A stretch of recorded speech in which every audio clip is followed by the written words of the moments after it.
Soyez le bienvenu! Mabuhay po tayo dyan! Welcome back po with our Learn French for Filipinos with Lourdes. Okay, plural adjectives in French, they are same rule but different endings, and sometimes you cannot hear the letter. It's silent. C'est muet. It's either masculine, feminine, singulier, or plural. Okay? You should know the pattern. We need to spot the endings and you can master them. Are you ready? Let's go. So, with adjective qualificative po with plural, we have the masculine et féminin. Always, toujours. Nous savons le masculin et féminin. And we have the masculine, feminine is masculine or feminine, pambabae o panlalaki, okay? We have the singulier, singular, et plural. And we have the termination, the endings. What are the endings? If it ends with T, T in English, T en français, we just add E pour femina and we add S pour pluriel, okay? So, example, masculin, client. Le client in English, mais en français, on prononce comme client, a customer, okay? When it comes to femina, you just add E, it will become cliente. We need to put cliente, okay? And then for plural, we just add S with client and cliente, but we don't pronounce le S. It's silent. Silent means muet. C'est silencieux. On n'entend pas. We don't hear the S. Not unlike in English. Okay? Customer, customers. Okay. So client, clients. Okay? But it's not the same in French. Next, we have the termination. It ends with D. Ça termine par le lettre D, comme Damian, dog. Okay? We just add E again. Okay, example. Allemand. Allemand, it's a German. Okay? And for femina, une Allemande. Une Allemande, we just add E. Okay? Mais pour le pluriel, we just add S. It will Allemand. But we don't pronounce the S. Et allemande, il y a S, but we don't pronounce the S. Get it? We have another. We have bavard. Bavard is talkative. Okay? Pag femina is bavarde. Okay? Talkative, maingay, madaldal. Okay? And we have bavard. We just add S, but we don't pronounce the S. And bavarde, we don't pronounce the S. Okay? On prononce pas le S. Hindi natin pinopronounce yung S. Next, we have the X.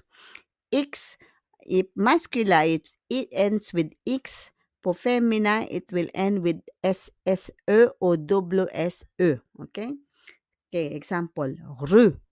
Rue is yung red hair. The red hair na the European people, sometimes they have red hair. They call them roux. And for femina is rose, rose, rose, rose. And for plural, for le roux is just the same. We don't add S, it's R-O-U-X. C'est la même chose. Mais pour le féminin, we need to add S. C'est rose. Mais we don't pronounce the S. Rose. Okay? It's the same with fou. F-I-U-X. Fou. C'est fou. Means fake. Your bag is fake. C'est fou. Okay? Pag femina, it's fous. Fous. Okay? It will pronounce correctly. Huh? Pour prononcer correctement.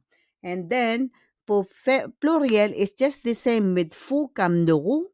Mais, pour le féminin, we need to add S. C'est fous. Les sacs sont fous. Okay? Fake there. The bags are fake. Example. Next. UR. If it ends with UR, sa termine pa UR, nagtatapos siya po ng UR, ang femina niya ay magiging E avec un accent grave, R-E. Okay, example. Boulanger. Boulanger. Hindi siya boulanger, no? Boulanger. Boulanger, c'est un baker. Okay? Baker. And for feminine ng boulanger is boulangère. Okay? Yan ang baker na babae. Okay? Boulanger, panader, sa nagtatrabaho sa panaderia. Okay? And then for pluriel, for le boulanger, we need to add S. And boulangère, we need to add S also. But we don't pronounce the S. On ne prononce pas le S, but il y a un S. Mais il y a un S. There's an S. Example, le mot boucher. Boucher. Boucher is the person na do sell the meat. Boucher. Okay? Boucher. Donc, boucher, pag femina is sa bouchère. Bouchère. And for pluriel, c'est boucher avec un S, but we don't pronounce the S. On prononce pas le S comme d'habitude. Et bouchère avec un S, but we don't pronounce the S. Get them all? Okay? So, if it ends with T, on ajoute E pour féminin et on ajoute S pour pluriel. If it ends with D, on ajoute E and for pluriel, we just add S. X, if it ends with X, ça termine par X.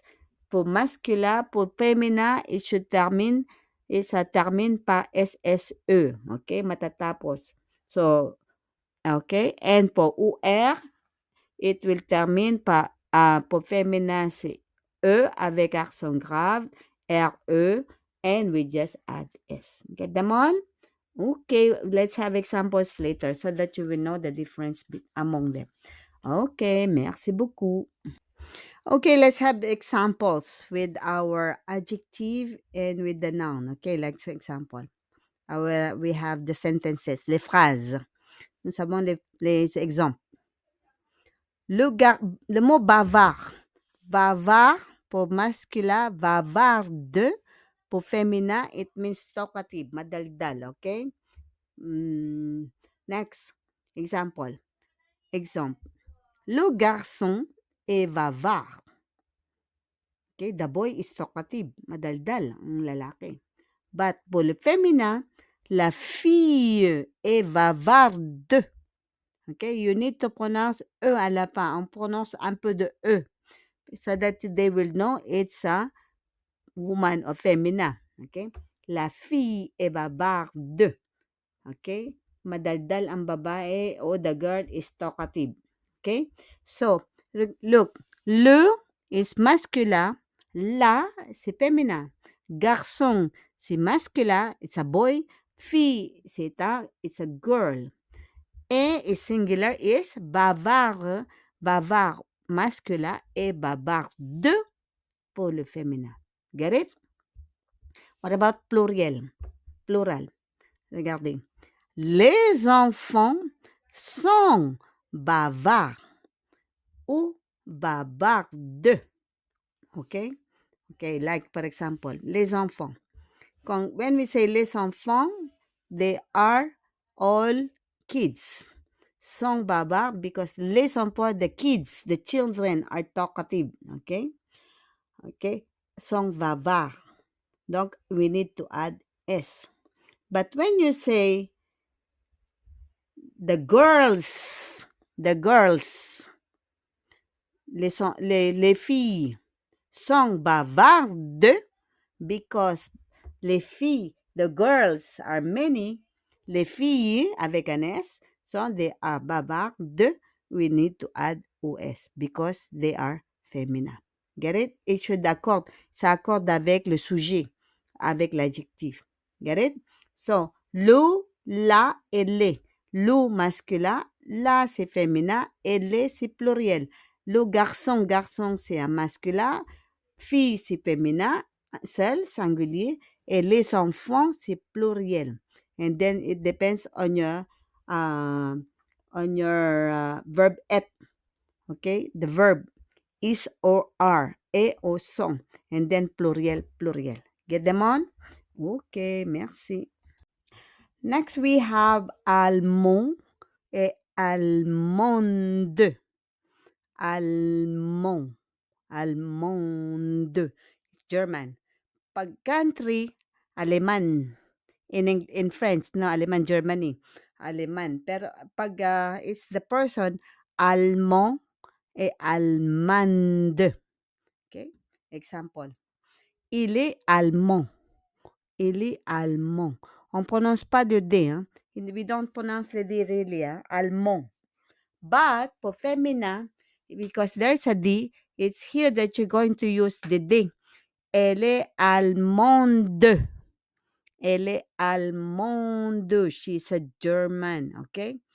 Okay. Il est. Il is he. He is a German and she is a German. Okay? Allemand. Aleman. Taga-Aleman po yan. Alman siya. When it comes to plural, we have ils sont allemands ou allemandes. Example. Ils sont. Ils because they masculine. They are because sont S-O-N-T verb et. Remember the verb et? Don't forget our verb et. Il est because he is. He is, okay? Elle est, she is. Verb et. Ils sont because they are. Okay, verb et. Troisième personne pluriel. Elles sont ou ils sont allemands. Ils sont allemands ou elles sont allemandes. Okay? Get it? Pag inamit ko yung mascula, I use the mascula, ils sont allemands. But they are femina, elles sont allemandes. Mais il y a un S à la fin. Get it? Okay, merci. And the last we have the client. Client in English, but en français, on prononce client. Client et cliente. Okay? Pluriel client aussi, but with S. Et cliente avec un S. Okay. Exemple. Le client achète du pain. The client or the customer buys bread. Okay? Only one client. Okay? Le client. Only one customer. Bumibili ng tinapay ang customer. Mais, pour la féminin, la cliente achète du pain. The customer buys bread. But here, bumibili ng tinapay ang babaeng customer. It says that it's a girl, a woman, a babaeng customer. Babae siya because la cliente. La is féminin et le c'est masculin. Et on a ajouté e pour cliente because it's féminin. Get it? And pour le pluriel, we have les clients avec un S ou les clientes avec un S. Example. Les clients attendent. It's not attendant, na? Okay. We pronounce it as attendent.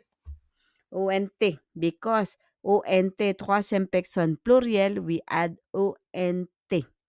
Okay? Okay. Les clients attendent. Les clients, because there are many, the customers are waiting. Naghihintay ang mga customer. Okay. So, les clients or les clientes attendent. It also the verb, okay? Also the verb are waiting. Kanina, they are not waiting. They are buying. Achète. Achète is verb acheter. The verb acheter is to buy, okay? The verb attendre is to wait, are waiting, okay? Get them on? So, when we add pour le T, on ajoute E, we add E. Pour pluriel, we add S and S, OS pour le féminin pluriel. Get them po? I hope you get them on. You know the rules, and the pattern. So, if you know the pattern, it's very easy. Okay? At wag mo sana kalimutan to. And please don't forget to like, subscribe, at comment for more videos. Merci beaucoup. Au revoir. À bientôt tout le monde. Ciao, ciao. Bye.